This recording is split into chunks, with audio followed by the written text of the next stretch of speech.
that in order for women to achieve real power, the rules for getting power are going to have to change. Men, as you know, are in charge of, well, pretty much everything right now, from Wall Street to Congress and beyond. They set the rules. Well, our next guest says getting more women in Congress means getting real about what a woman running for office needs. And that includes childcare.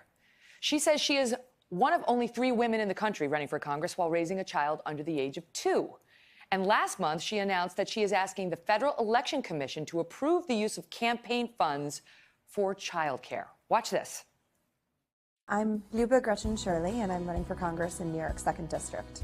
Before I decided to run, I was working from home. I was consulting for organizations such as Global Health Visions, Women Deliver, Vital Voices. I had 2 young babies at the time. I would work during nap time, I would work in the evenings. I launched the campaign at the end of October. Thank you very much, it was so great to meet you. And didn't have any staff, didn't have a babysitter, and just continued my normal routine. My daughter goes to nursery school 3 days a week for 2 hours, and I would drop her off and put my son in the stroller and walk around the block, and I would make calls. I'd have them at home in the afternoon. I'd have the phone on my ear, and I'd be making lunch and playing with them and building forts and nursing my son when he'd start to cry during calls, and that's how I got through the first 2 months of this campaign. I brought on staff in January, and then we didn't hire a part-time babysitter until March 1st. She's critical, and she's a necessary member of this team. I wouldn't be able to run for office without her. We started to talk about, could we use some of our campaign funds on childcare? And we decided we were going to ask the FEC if we could do that. There aren't many women who choose to run for office with small children. Congress is only 19% female right now. And I mean, even in this incredible year of the woman, there are only 3 of us who are running with children who are 2 or younger. This check is not for your campaign, it's for your babysitter. Childcare takes almost all of my salary, just so I can stay in the workforce. I know this probably only covers 1 hour, but if you can do a lot with I know this probably only covers 1 hour, but you can do a lot with 1 kid-free hour, and I hope the FEC approves your request. It will be a game changer. It's just a first step, but it's a first step in the right direction. And Liuba joins us now. Thank you for being here. Thank you for having me. So has the FEC ever allowed a candidate to use campaign funds for childcare? It has actually happened. Oddly enough, it was 2 men who have requested this in the past. One was a representative who requested to use some of his campaign funds when he wanted to bring his wife on campaign trips so she could watch their children, and it was approved. And about 10 years ago, a gentleman running for office had actually been a stay-at-home father, and he requested to use some of his campaign funds on childcare. And that was approved as well, but there were only 2 sitting commissioners at the time, and it wasn't a quorum, and it didn't count as an official decision.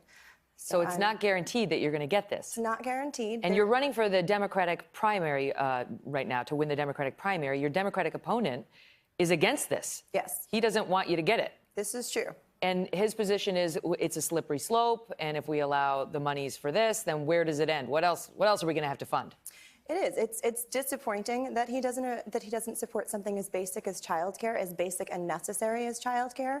And sure, there will be some pushback, but the overwhelming response has been support. As you just saw, we've been getting handwritten letters where people are writing in and saying thank you for bringing this conversation about childcare to the national stage. People are identifying with me because a lot of people are dealing with this issue of how to juggle everything. And there's a reason that more than half of our representatives are millionaires.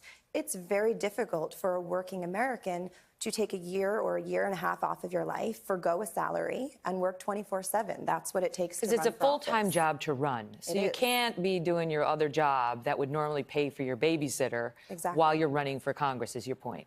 Exactly. When you're campaigning, it's 24/7 and there's no salary. So it's nearly impossible for most people who are not independently wealthy to do that.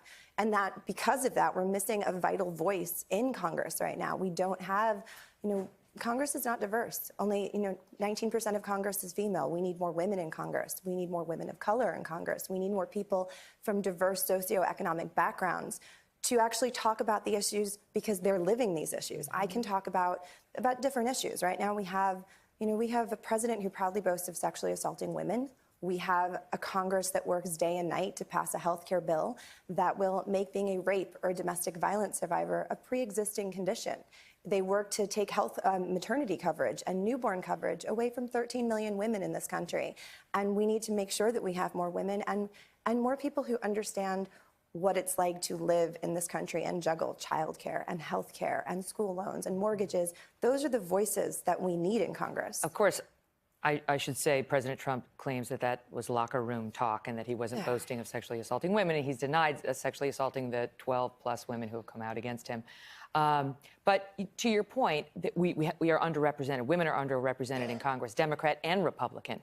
But where does it stop? Like, if you won, then you wouldn't be expecting us to pay for your child care. No. Well, this is the thing. A lot of people think that this request for using campaign funds, that they're taxpayer dollars. No. And it's not. It's money you raise. This is money that I spend. But you're not allowed to use it as you wish. Like, if it's for a personal expense, you can't use it. So the FEC, which is the Federal Election Commission, it's the governing body that monitors elections, they have guidelines. And one of their guidelines is that something is a personal expense if you had that expense prior to running for office.